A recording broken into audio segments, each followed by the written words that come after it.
Hello there, this is Dr. Larry Green. I'm the founder of Bokashi Cycle, and I'd like to take a few moments to talk to you a little bit more in depth about what do you do at the end of your fermentation cycle. And here we're talking about the very simple way of treating food scraps, food waste that have been put into a fermenter. Here's a typical example of a fermenter. And as the food waste is added to the fermenter, about every couple inches, you sprinkle some of this powder, which looks like brown sugar, on the surface of the food scraps. Build this up layer by layer until it's completely full. It's going to take about 6 to 8 weeks to get full. And during that time, tea, liquid is being removed from the bottom. I like to collect that in a jug.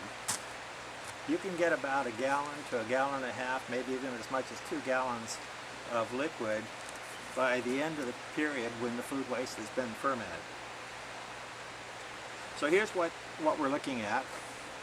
Inside the fermenter, eventually it will get full.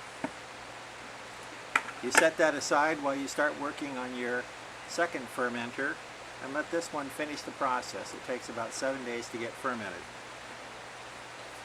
Now if you can look inside here, you will see there's a lot of food scrap material with some brown powder on the surface. You can probably see some white kind of fur-like material on the surface. Those are called mycelia. They're from fungal organisms. And the odor of this fermented food waste is really not that objectionable. It's not like rotting food at all, and that's one of the advantages of fermenting. It has kind of a acrid, sweet, vinegar, pungent smell to it. Not objectionable. Certainly I don't want to sniff this all day long, but it's something that I can well tolerate and certainly does not attract any kind of animal, rats, insects, maggots. They're all gone. You'll never see them once you use this process. So what are you going to do at this point? When it's full, you have to empty it and mix it with the soil.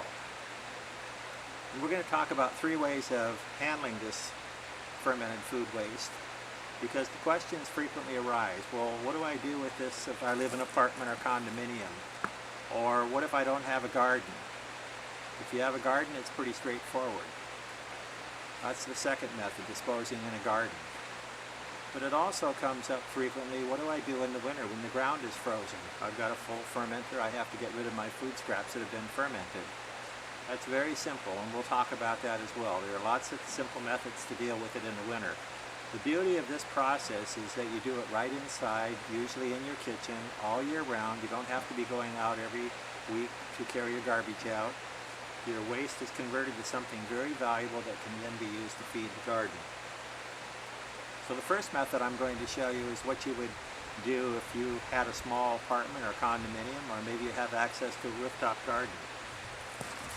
If you've got any kind of a planter, any kind of a vessel that you can put flowers or vegetables, whatever you like, into that and grow them out on a balcony or up on the rooftop, you've got a good solution.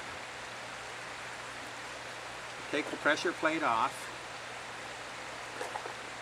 and we have all of this food waste, and I have here a bucket with some ordinary soil. You can get this from anywhere. Just ordinary ground soil is fine, or you can get some from the hardware store. It doesn't have to be anything fancy. It doesn't have to be fertilized or have anything else added to it. So a very simple way to deal with this material is to just dig a little bit of it up, and you can see old banana peels, orange peelings, tomato skins, and other things, but they've all been what we'll call pickled, metabolized. They're already partially broken down by the activity of the microbes. You just put that into the bottom of the vessel, planter box. Even chicken bones or anything else that might be in here that went through the fermentation process. Put about 2 or 3 heaping spades full of it. And then all we need to do is put the soil on top,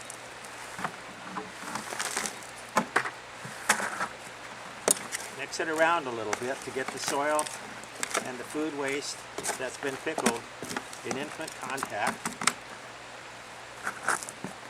Add more soil.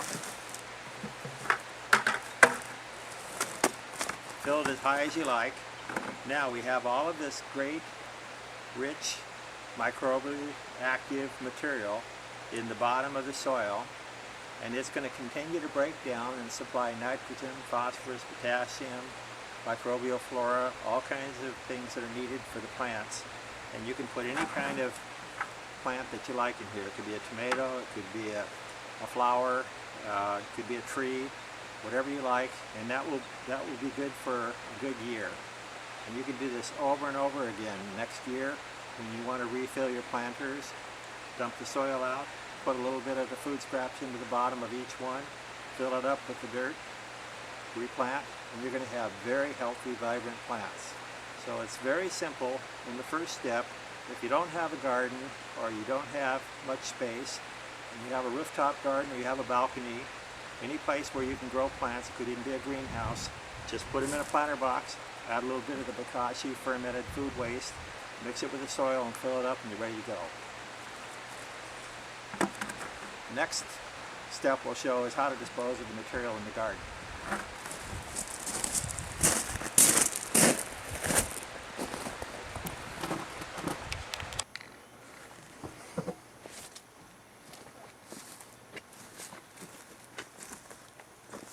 Hello, this is Dr. Larry Green, and I'm the founder of Bokashi Cycle. In the previous video we just explained that one way of disposing of fermented food waste using the Bokashi cycle system is to take several handfuls or small shovels of the material and put it into a pot, mix that with soil, fill the pot with soil, and you can use those planters on your balcony or on a rooftop.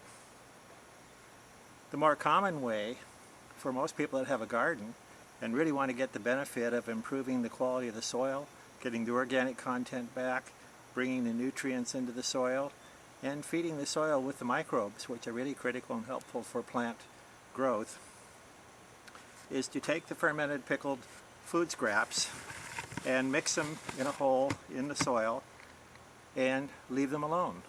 And they will metabolize over the next few weeks. They'll go faster in the warm weather, a little slower in the cold weather, but you don't have to worry about it. You just leave them alone, and they will feed your plants and keep your soil in top-notch condition. You won't need to be using fertilizers, pesticides, fungicides, any other kind of chemicals once you begin to treat your soil in this manner, and you'll see that it works far better. So if we open up the fermenter, we can see that there's a little bit of white material on the surface here. Those are the fungi that are growing under the anaerobic conditions where the oxygen has been excluded. And I'm going to show you in real time how fast and simple this is. About every 6 to 8 weeks you'll probably have to come out to the garden, find a small patch. You can use the same place over and over again, or you can find a new patch, and you can create really high quality soil. You can take that soil once it's finished being metabolized and brought to the condition that you'd like it and move it to another part of the garden. You can continually do this process all throughout the year as long as the soil is soft enough to dig in. Doesn't matter whether it's summer or winter, wet or dry, as long as you can dig in the soil. In the next video we'll show you what to do in the winter if the ground is frozen. So here we see the fermented pickled food waste. I've got a garden hose. Over the 6 to 8 weeks while I was fermenting my food scraps on a daily basis, I was able to tap and collect almost 1.5 gallons of very rich tea, what we call Bokashi tea.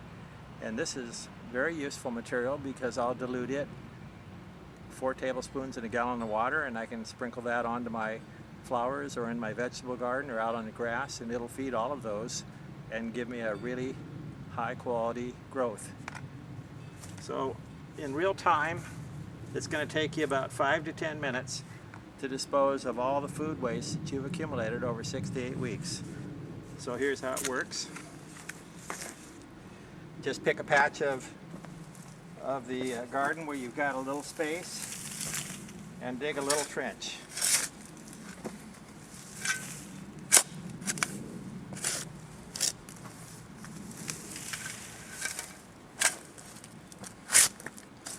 Doesn't have to be a real deep hole, just kind of a shallow trench.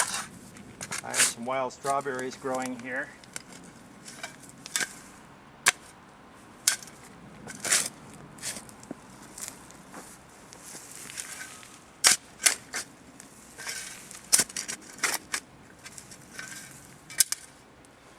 Okay, I have a trench here that's about a little less than 3 feet by a foot and about a foot deep.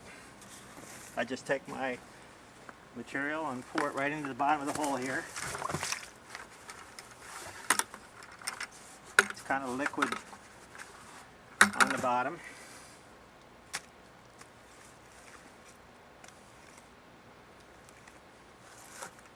I'm going to set the drain plate aside and the fermenter aside for a moment. And now I'm going to mix this all with the soil, aiding it in.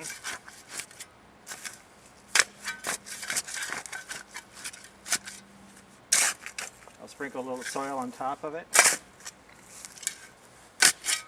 Fade it in some more.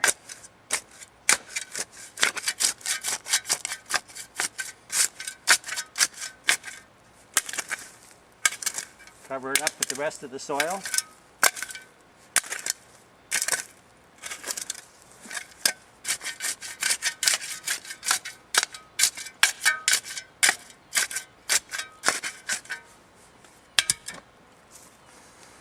That's all there is to it. Leave this alone. It'll work its way into the soil and feed all my plants. Now I have a garden hose here. I'm going to use to just sprinkle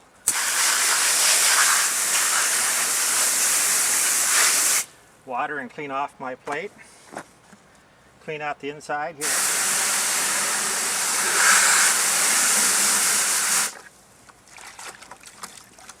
I can just put this water right on top of where I've buried everything.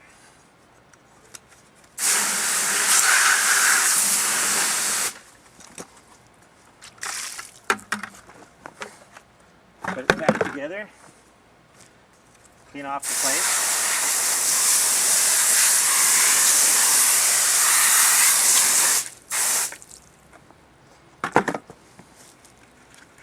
Clean off the lid.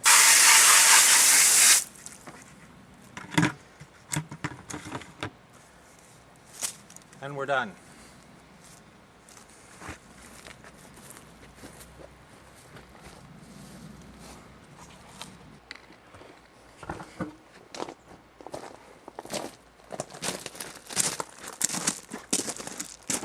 Hello there, this is Dr. Larry Green again with Bokashi Cycle, and we've talked about ways of disposing of your pickled food waste, what we call Bokashi fermented food waste. They're food scraps that have been treated with the microbes after they've been left in a fermenter for several weeks. First way is to take a small amount of what I'll call the bio-pulp and put it in the bottom of a planter. Mix that with soil and then fill the soil to the top, and you can plant any kind of vegetable or flower or tree that you would like in that planter, and that'll be good for a good year. Repeat the process every year or add the tea to your planter box and you'll have a really nice plant. The second method was to, in the warm weather, when you can dig in the garden, dig a little trench, pour all of the material from inside the fermenter straight into the bottom of the hole, mix it with the soil and cover it over with about 2 to 3 inches of soil. Leave it alone. Move that soil around as you like once it's all been incorporated in the soil, or just plant right over the top of that 2 weeks after you've mixed it in the soil, and you'll have a great garden. Common question that comes up though in the winter is, it's cold, it's wet, maybe it's frozen, the ground's solid. Maybe you've got 4 to 6 weeks or 3 or 4 months of winter to look forward to, and you certainly aren't going to be out in the garden.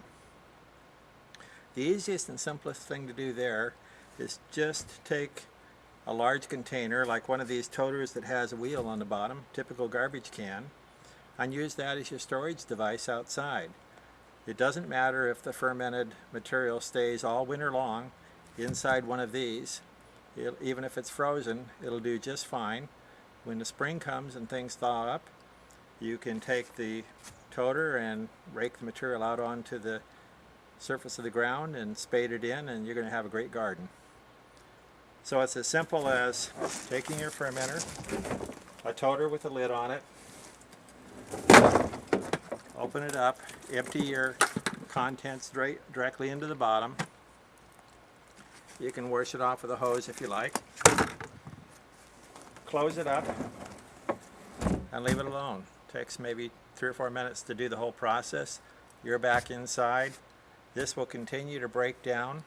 If you toss a shovel of soil in there in the late fall, it'll break down even faster, so by the time spring comes it's really ready to go right to the garden. It'll disappear very quickly. So that's all there is to it. Winter, summer, spring.